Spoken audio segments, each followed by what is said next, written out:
Good afternoon and welcome to Invest in Wellness. I'm Jessie Sarafian. So I'm super excited for today's show.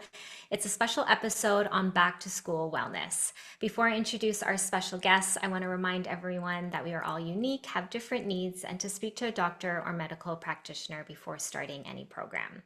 So today we're going to be chatting about back to school wellness and how to keep the summer vibes rolling as students go back to school and how we can support the body during this transitional period.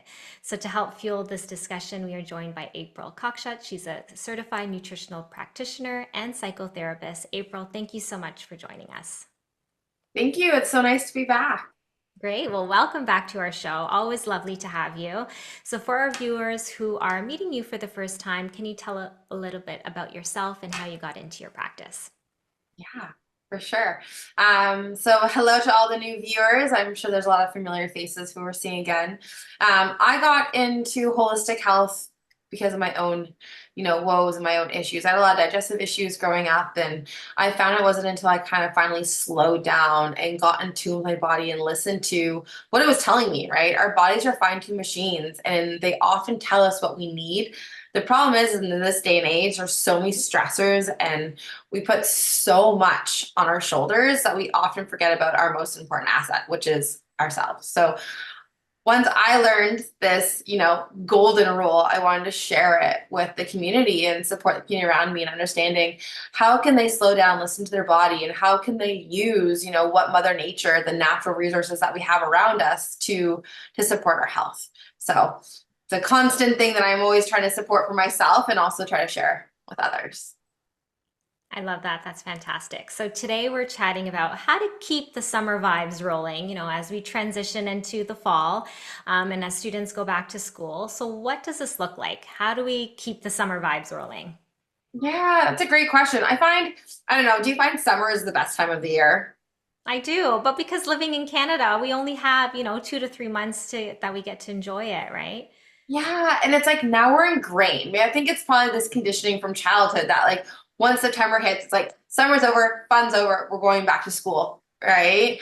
That shouldn't be the mentality. Just because it's another month, just because it's getting colder, it doesn't mean that we can't embrace the goods that we engage in the summer and keep this going all year long, right? Summer is a time where the sun is out, right? We enjoy all that vitamin D and it improves our dopamine levels, our feel-good hormones. Summer's also a time where, what's that Ontario saying? The food we grow in Ontario. They have a really great slogan. Um, I forget, like homegrown or something. Homegrown, I know it's so catchy, and that comes out in the summer because that's when we have all these great. We have our Ontario strawberries. We have all the greens. We have all the vegetables. So in the summer, we're oftentimes we're eating a lot more whole foods, a lot of foods that come from the earth with minerals, with vitamins, and they're going to fuel us. They're going to make us feel lighter. They're going to make us feel more energized. So of course, we're going to feel better. We're going to feel happier. We're going to feel lighter. Right? Same thing in summer. Summer is a time when the kids are off school, so maybe we have more family time. We're more active. We're doing more things for ourselves. We're putting our needs first, and we're embracing how our body feels. We're getting more connected. Mhm. That does not need to stop just because it's September or because the days are getting shorter or because the temperature is getting colder. Instead, why not reflect on summer? Reflect on the positives. Take a list, right? I encourage all the viewers, make a list. What do you love about summer? How does summer make you feel? And how can we keep these good vibes, these good feelings flowing into September and October, right? Acknowledge how do you feel in summer and take those feelings and understand that in October, I want to feel the same way. I want to feel light. I want to feel energized. I want to feel happy, right? And how can we make that happen, which we're going to discuss more in this show. Yeah, I love that. And the saying, you are what you eat. So let's start with nutrition. So, what are some top staple items that you recommend that we should have on hand, and what should we avoid? Yes, love this question, right? Summer, again, we tend to eat a lot healthier. It's hot, so we tend to eat a lot more raw foods, right? And again, we have a lot more access to those whole foods and they're more top of mind, right? Number one, dark leafy greens. If I could tell anyone what's one thing to put in their shopping list every single week, every single day if you shop daily, dark leafy greens. They are such a superfood. Now, when we're talking about superfoods, people are always like, well, isn't that bee pollen and goji berries? And no, superfoods are foods that are high in nutrients and high in, those micro, macro vitamins and minerals that support your body. Dark leafy greens are so accessible all year long, sorry, because we're very blessed to live somewhere where we get foods that can be shipped or grown throughout the year that you can add to every meal, whether that be through a handful of spring mix, which is super easy, get those big boxes of spring mix, whether that be adding it to your smoothies. Baking comes up a lot in fall and back to school with like kids snacks and stuff. Add some zucchini, add some kale to those muffin recipes, to cookie recipes. You're not even gonna taste it, right? So there's a lot of places we can add it to stews and cook it in. But those dark leafy greens, honestly, that should be something that I encourage all my clients to consume and that I consume as a staple daily. And have fun with it. It doesn't just have to be salad. You can roast them, you can make stews out of them, you can puree them for like sauces, etc. Okay, how do you like your greens, Jessie? I like them in my smoothies, adding spinach for sure. Easy. Yeah. Right? So don't stop with those dark leafy greens. Very important. Okay. The second thing, right? Berries. We're very blessed in Ontario and Canada that we have tons of berries. Like blueberries grow in the East Coast. They're everywhere. Ontario strawberries are lovely. Blackberries on the West Coast. All these berries are really high in antioxidants. So antioxidants are really going to help reduce inflammation in the body, support liver health, support heart health, and so much more. So berries are something that we eat a lot of summertime, but in the winter, they definitely decrease. Berries are low in sugar, high in fiber. So they're also a really great food to eat for hypoglycemic, for supporting our insulin levels. So between their low sugar content, increased fiber for digestive health, and packed full of those vitamins, antioxidants, they are another superfood that I'd recommend. Okay. Now, I did mention strawberries. Did you know that strawberries actually aren't a berry?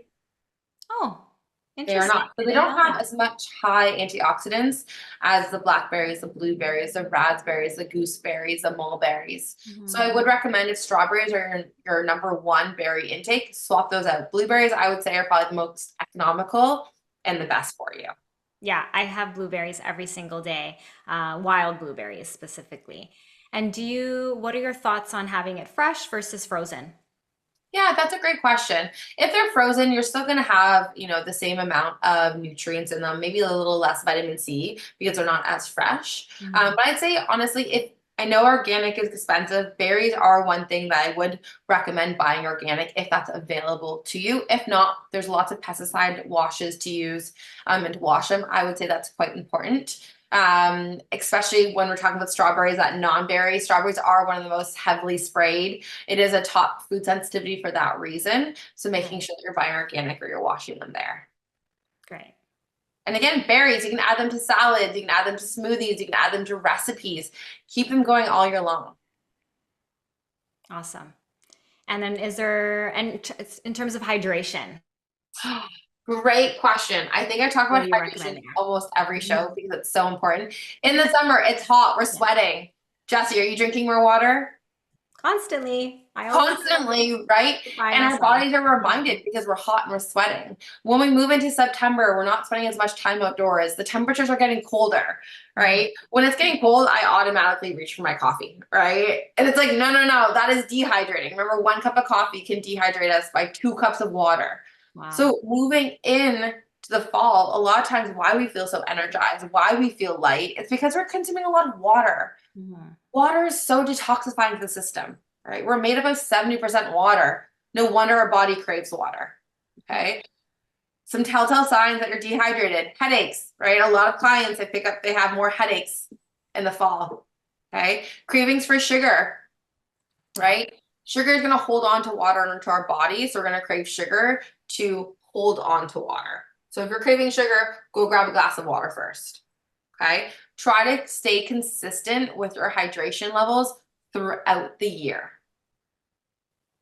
Great question. Yes, so important. And what I've been doing since our last talk, It's been, I don't know, maybe a month or 2 months now. Every single morning before my coffee, I have water with lemon and salt, Himalayan salt. Lovely. And keep Yeah. those, a lot of those health habits and those nutrition habits. We're like, yeah, Mhm. let's do it for the summertime. Let's help us feel good. It's like, why not keep those good vibes going into fall? Treat your body all year long. Just because it's summer doesn't mean, that we have to do those certain things then. We can keep those habits going all year long. Yeah, exactly. And that's a non-negotiable for me. That's like the first thing that I have to do in the morning. It's a good detox for my system before, I intake caffeine or start, consuming my breakfast and whatnot. It's like the first thing I do, and then right away, it's like a jolt of energy for me. Yes. Yeah. Great. I love that. Yeah. So I know for myself, I like to meal prep ahead of time. And I think this is super important for students as well. So, especially with busy schedules and getting back into the routine with, a classroom and, loads of homework afterwards. So, how does one go about meal planning?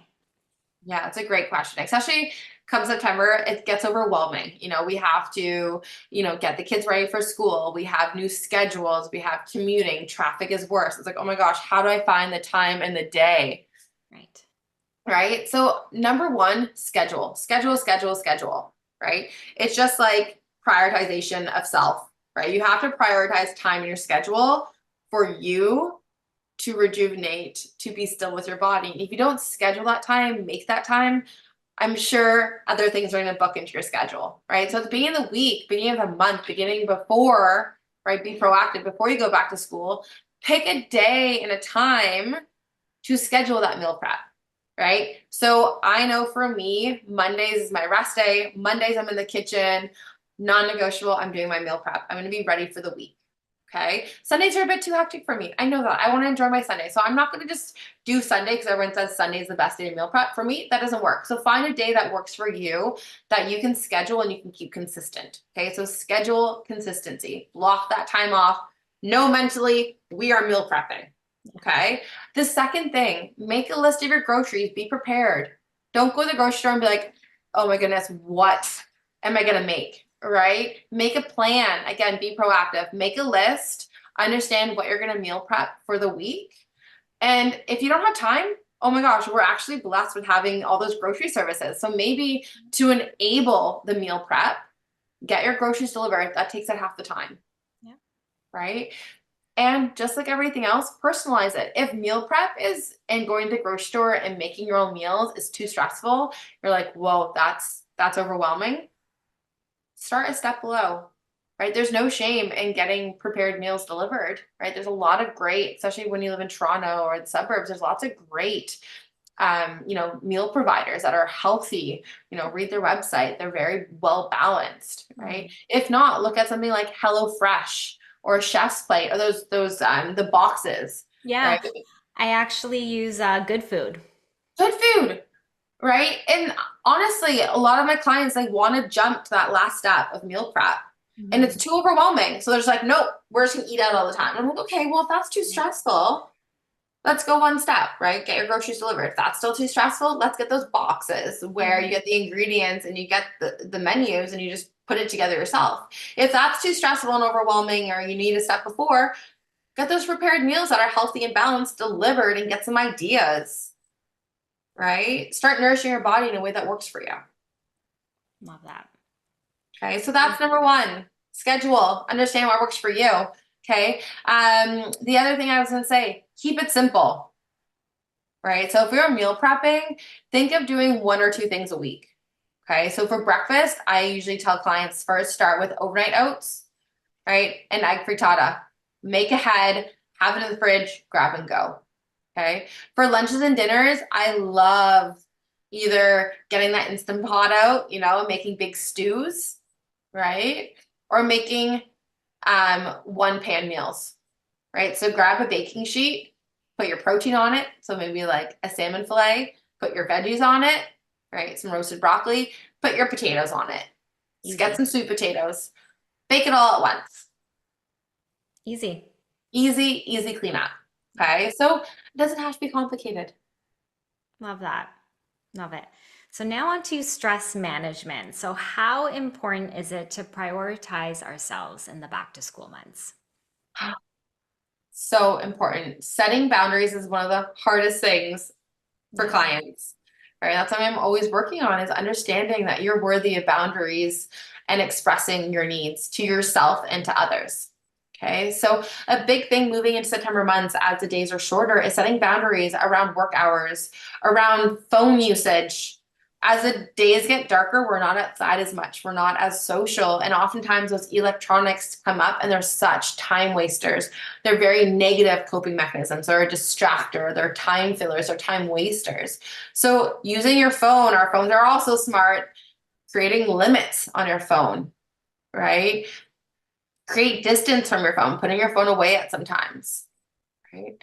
Before you start the work week, make a boundary, right? I'm starting work at 9 a.m. and I'm finishing at 5 p.m. Those are my boundaries. I'm not checking work emails before 9. I'm not checking work emails at night. Okay. Mhm. Now, some of us can't do that.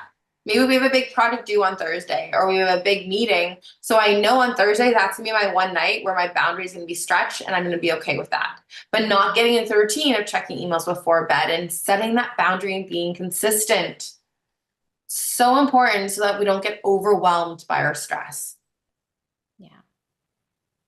Yeah, that's so important. And that's something I definitely need to work on because there's only so many hours during the day and I have a little one at home. So sometimes I don't have enough time, during the day to complete my work or I'm in a bunch of meetings. So I complete my work once he goes to bed. But that's my choice. And I'm aware of it. And I think it's more of, being mindful of where you're putting in your time. And, if you are working late one night, then really prioritizing the next day to have, those mental breaks and those mental recharge. Yes, yes. We could do a whole show on setting boundaries and Yes. prioritization. That's a huge thing I do with clients, and it's so important in this day and age. We need to talk more about that. I think it's so important. Yes, I agree. So, can you share 3 tips that you recommend for students that they can do to take the time for themselves? Oh, I love that. So, number one, I just touched upon that. Identify time wasters. And that's just not for students, that's also for adults, for parents, for really anyone. There's so much in our day to day when you're just talking about it, there's not enough time in the day. Yeah. Right? Somehow it's full. Sometimes all of a sudden it's 10 p.m. and it's bedtime. It's like, oh my gosh, I still have 5 things that I need to do. Yeah. But a lot of times there's a lot of time wasters that we, you know, unconsciously spend time on that takes time away. For students, a lot of that is social media. A lot of it is just sitting on our phone and getting lost in that doom scrolling, Mhm. right? Some of it is, hitting snooze and rather than just waking up or wasting a half hour, turning our alarms on and off. Identify those time wasters and acknowledge how can we support them? Do we need to set boundaries? Do we need to delete Instagram? Mhm. Right? What do we need to do? Okay, do we put our alarm clock in the washroom? Just get it up, right? That's something really big. Another thing I would highly recommend is do something for you every day that makes you smile. Mm. School can be overwhelming. We can be so hard on ourselves to perform. It's a new environment. We're meeting new people. We can feel a lot of judgment. We can feel, yeah, a lot of pressure to excel, to be perfect. And a lot of times that brings our moods down. And I would highly recommend for students to acknowledge what's one thing that makes you smile every day and go and do that. Maybe that's taking for a walk. Maybe that's joining a social club. Maybe that's, making yourself a cup of coffee in the morning and just sitting and drinking it and enjoying that fresh taste, right? What is that for you? And enjoy it, right? And the third thing is, again, this is not just for students. I think this is for everyone. I'm still practicing this, is be non-judgmental towards yourself, right? School is hard. A new routine is hard. It's overwhelming, and those feelings make sense rather than saying like I suck or I should do better or I need to do more, acknowledge that you're actually doing a lot and it's hard, right? Life can be overwhelming and that's okay to feel that way, right? If we are judgmental and we tell ourselves it's not okay to feel that way, that's going to really suppress our mood and make things a lot harder. So I think acknowledging how we feel and sitting with it, and again, being non-judgmental is so important. Again, not just for students, for everyone. I love that. So, so important. And one thing too that I'll add is, practicing gratitude every day. It's like waking up, what are you grateful for this morning? and then going to bed and recapping your day. What were you grateful for that day? And it's just those little shifts, for mental recap of your day, just being grateful, of what you have, and incorporating that into your daily practice for sure. So now on to movement. So we sit for the most part of our working day, and I always encourage people to take breaks, and even schedule those times in your calendar. A mental recharge, like you said, is so, so important. What are some key movements that you recommend? Obviously, I tend to talk about yoga all the time and really have a strong yoga practice and incorporate that into the show. But what are some other movements that you recommend?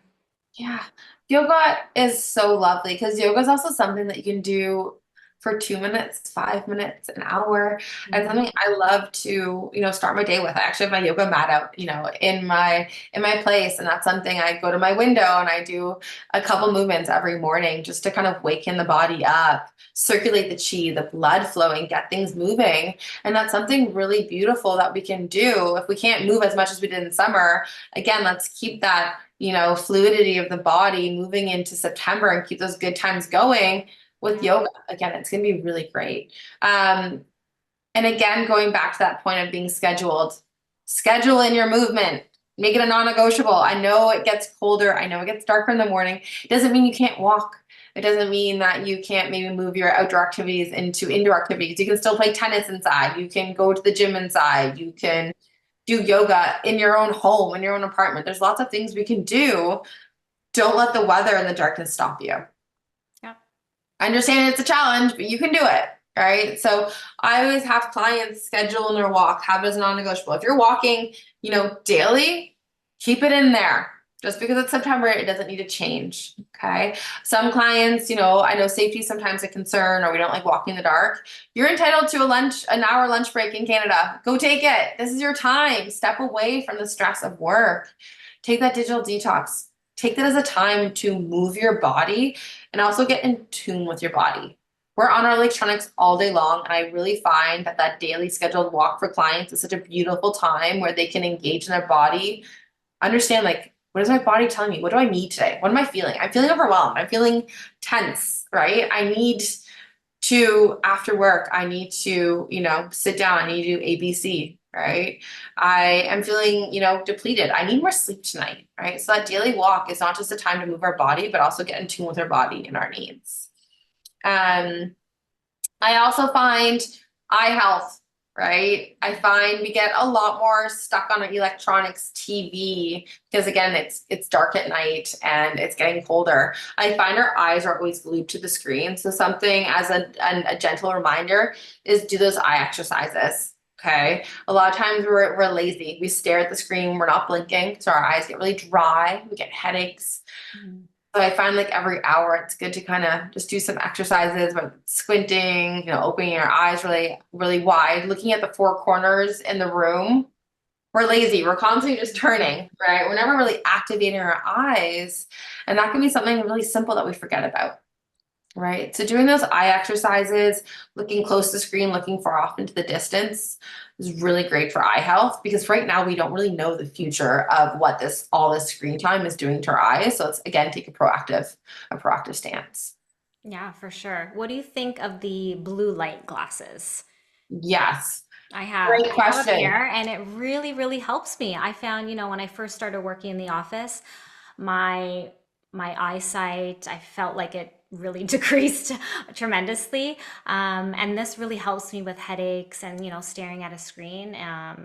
Yeah, what are your thoughts on the blue light glasses? I think they're great. And again, I've practiced with them, and it's true. When I have, sometimes I'll have, 8 or 9 hours of clients a day. And by the end of that, 'cause I'm all virtual, my eyes are hurting, and those really give a reprieve to my eyes. I do find they work a lot, especially anytime after 5 p.m. I tend to wear them because that's when our body's trying to get ready for those more nourishing hours of the day where our serotonin, our melatonin, those like good hormones, those sleepy time hormones are increasing, and our cortisol, our energy, our stress hormone is decreasing. The Mhm. light on our electronics is going to keep that cortisol increasing because our body's like, oh, the sun's still out. There's still light. we still need to be energized. But we want to teach our body, especially going into the fall months where we're trying to follow the patterns of, the daylight cycle, is to wear those blue lens glasses anytime after 5 p.m. when we're using our electronics, or setting on our computer or our phone, kind of they have that blue lens, that night function. So switching that over is also very important. That's a good question. Awesome. Yeah. And also I wanted to add too, as we transition into, colder weather and we don't want to stop our daily walks. I know some local malls have mall walking programs too. I know my mom uses it in the winter time. So she walks outside, but in the winter, there's an option to go to the mall before the stores open. So there's less people, and there's a program, and you can meet amazing people that way too. There's great places to get your steps in. I was just on a Costco um, shop with a girlfriend. She's pregnant, so she can only do light exercise. So we went down every single aisle in Costco, and I think we got like 5,000 steps in or something, right? So there's places, even if it's cold or you don't want to be out in the dark, that you can go and get those and also be surrounded by energy. Right? Yeah. Also, at the YMCA or the community centers, you can get swimming. Indoor swimming is great, and it's free at a lot of community centers. There's a lot of things that we don't think of to move our body that's available to us, Yeah. but we need to take advantage of. We need to use. Yes, I completely agree. So, speaking of change in weather comes more illnesses. So when and how can we support our immune system to avoid getting sick this fall? Oh, great question. Because I find that as soon as October, November comes, I have all these clients coming in and they're like, oh, seasonal depression, Yeah. sad. They get their immune system is already like back to school, we're already sick. This is the time now to start supplementing. We usually want to supplement 2 to 3 months before the cold and flu season, 2 to 3 months before the shortest day of the year to support. We've been outside, we've been soaking up that vitamin D. All right, we're the only mammal that actually doesn't create our own vitamin D, so we actually have to get it from external sources. So either the sun or supplementation.